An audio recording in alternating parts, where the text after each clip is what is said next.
বাংলাদেশ জামায়াত ইসলামের সম্মানিত আমির একটি স্ট্যাটাস দিয়েছে, আমি দেখলাম।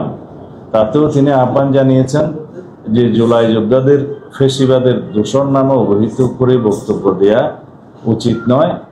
সে বক্তব্যের সাথে আমি একমত এবং সেই বক্তব্যকে ধারণ করা আমাদের সকলের উচিত, তাদেরও উচিত।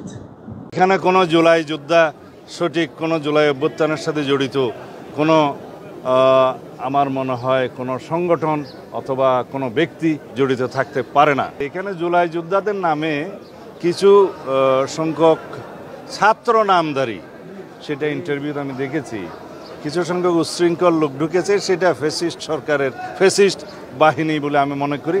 এবং আওয়ামী ফ্যাসিস্ট বাহিনী যে এখনও সমস্ত জায়গায় এই বিভিন্ন ফাঁকফোঁক করে বিশৃঙ্খলা সৃষ্টি করার চেষ্টা করছে, সেটা গতকালকেও দৃশ্য।